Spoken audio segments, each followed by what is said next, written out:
Hello everyone! Welcome po muli sa aking munting channel. Ngayon magluluto tayo ng sumantiktik. Ang gagamitin lang natin, 1 kilong corn flour or tiktik, 2 nyog, kakanggata, 1/4 na brown sugar, 6 na pirasong hinog na saging, at gagamit din tayo ng dahon. Iba-blanch lang natin yung dahon, guys. Pwede din to i-ano nyo sa apoy. Ihalog. Hindi ko alam ang Tagalog ng halog, guys. Basta ihalog.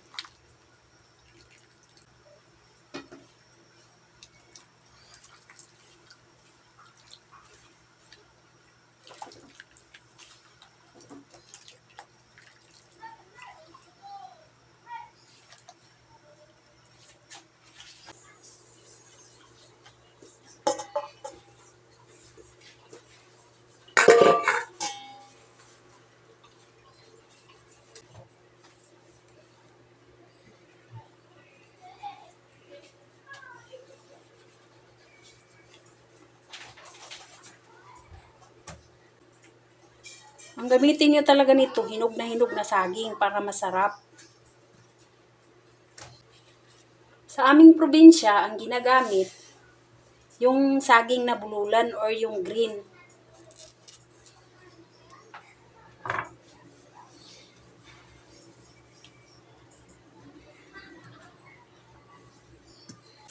Tapos, i-mix lang natin.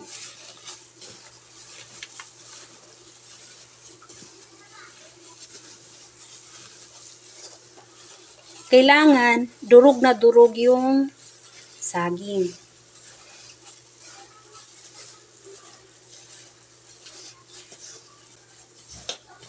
Dati, yung lola ko nito, ang hilig-hilig niya gumawa. Ito yung pamirienda namin sa probinsya. Lalo na pag bagong giling yung mais namin.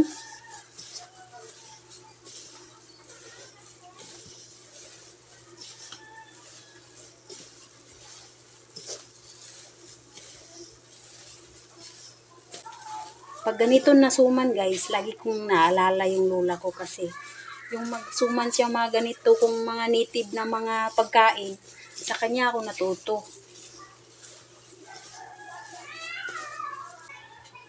Ilagay na natin yung asukal.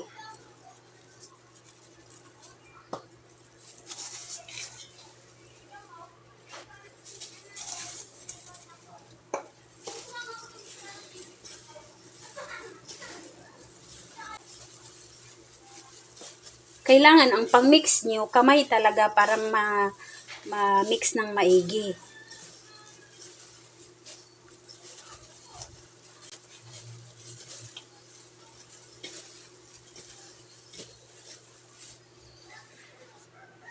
Tapos, dahan-dahan na natin ibuhos yung gata.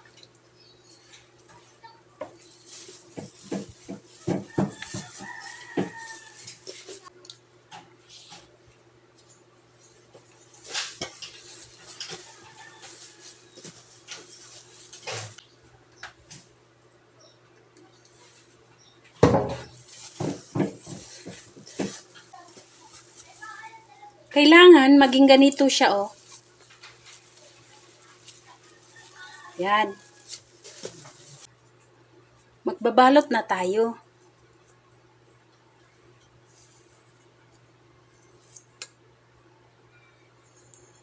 Kailangan hindi masyado malaki para madali lang siya maluto.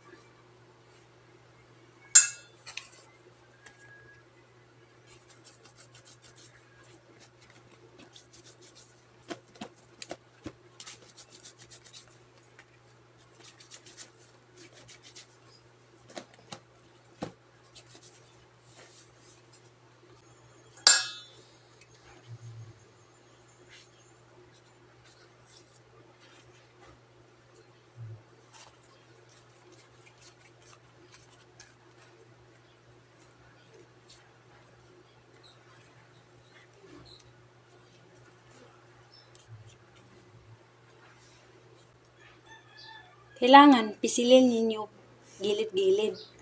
Isiksik para hindi maluwang.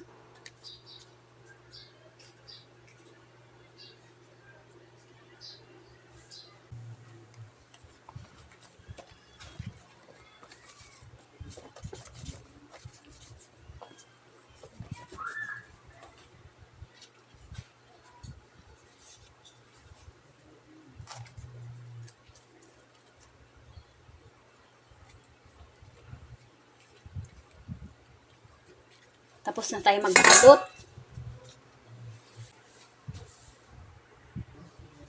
Next nating gawin, itali.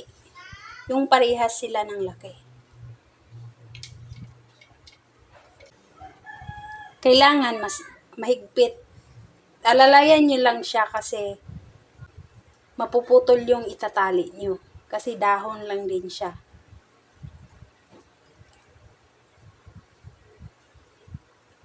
Tapos, talian din yung kabila.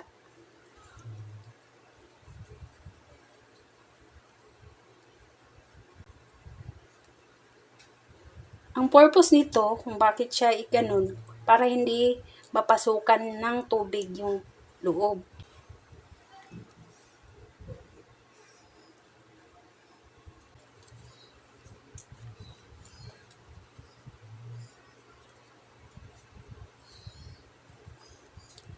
Tapos na tayo magtali.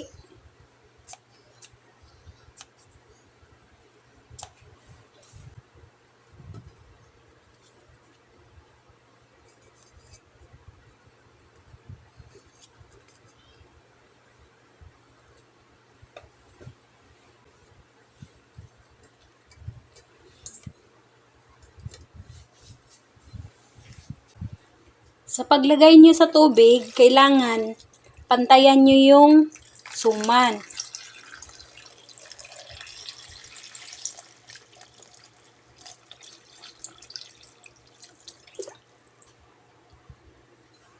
Ganyan guys.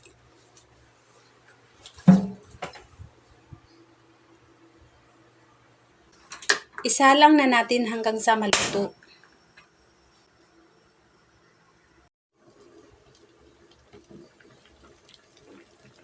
Pagkatapos ng isang oras, i-check lang natin kung luto na ba.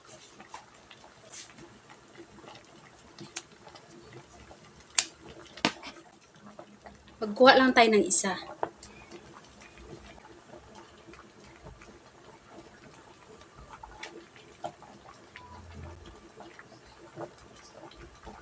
Tikman lang natin.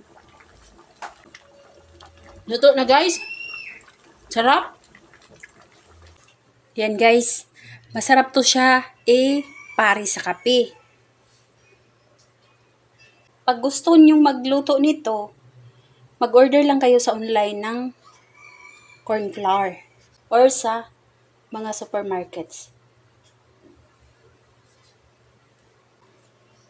Ayan na guys, tapos na tayong magluto ng suman tiktik.